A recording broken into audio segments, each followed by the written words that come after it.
लोकसभेतल्या आमच्या नेत्या आदरणीय सुप्रियाताई सुळे, प्रदेशाध्यक्ष जयंतराव पाटील साहेब, व्यासपीठावरील सर्वच मान्यवर नेते, संसदेतले सगळे माझे सहकारी, सगळे आमदार, सर्व पदाधिकारी, सगळ्यांना जय शिवराय। खरं तर फार मोजक्या वेळेत बोलणं गरजेचं, कारण मगाशी रोहित दादांनी जे सांगितलं आभार मानेल की खरोखर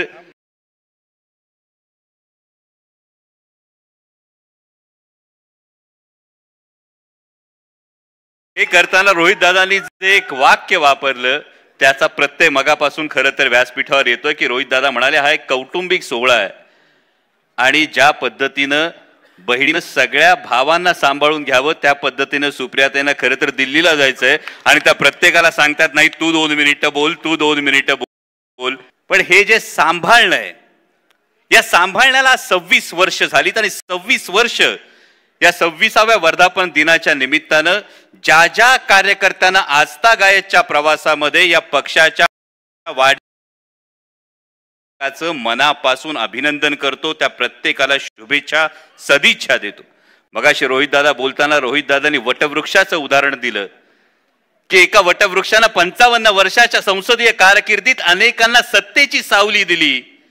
जेव्हा पानगळ झाली तेव्हा अनेकांना वाटलं अरे सावली नाहीशी झाली,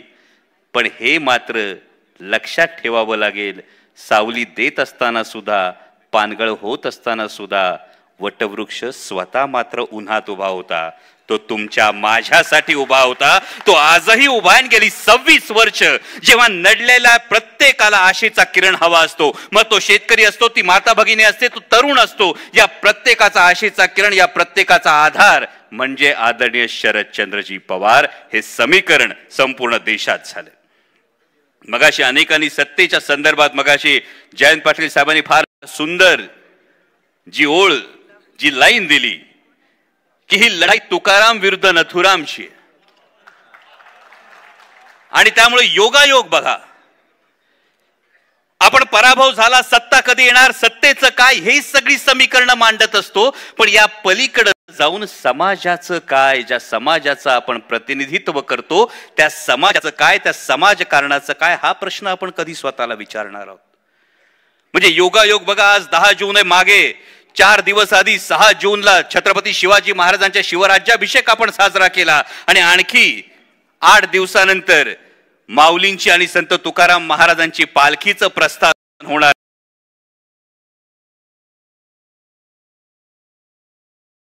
चंद्रभागेच्या वाळवंटात जो वैष्णवांचा मेळा जमणार आहे तिथं 18 पगड जातीचे लोक एकत्र येणार आहेत। जेव्हा समाजात जातीच्या भिंती उभ्या राहत असताना या 18 पगड जातीच्या लोकांचं एकत्र येणं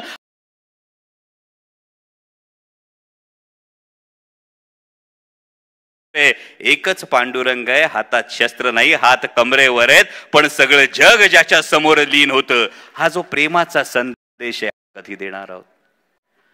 आणि दुसरा फार महत्वाची गोष्ट, ज्या 4 दिवसापूर्वीच्या शिवराज्याभिषेकाची गोष्ट होती, छत्रपती शिवाजी महाराज प्रत्येकाचं दैवत असताना आज परिस्थिती काय। परवा एक पॉडकास्ट ऐकला राजू परुळेकरांचा, आपण सगळे शेतकऱ्याची लेकरं आहोत, शेतकऱ्याची लेकरं असल्यामुळे तुम्हाला मला प्रत्येकाला गाईचं महत्व फार जास्त आहे। पण परवा एका पॉडकास्ट मध्ये परुळेकरांनीच एक विधान केलं, ते विधान डोळे उघडणारं होतं की जेव्हा समाजाची परिस्थिती कुठल्या बाजूनं जातीये हे जर पाहिलं तर गाईच्या वासराला कळतं की दूध प्यायचं असतं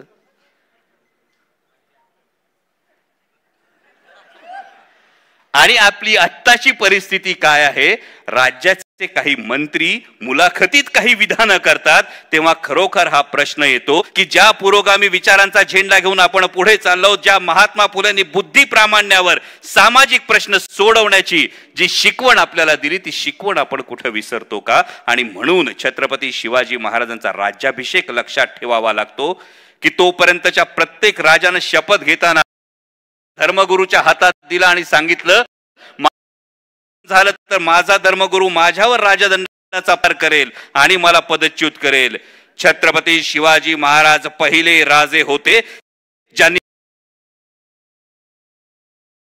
देण्यासाठी की धर्मसत्ता ही राजसत्तेच्या डोक्यावर नाही तर धर्मसत्ता आणि राजसत्ता यांनी खांद्याला खांदा लावून लोकांच्या कल्याणासाठी काम केलं पाहिजे.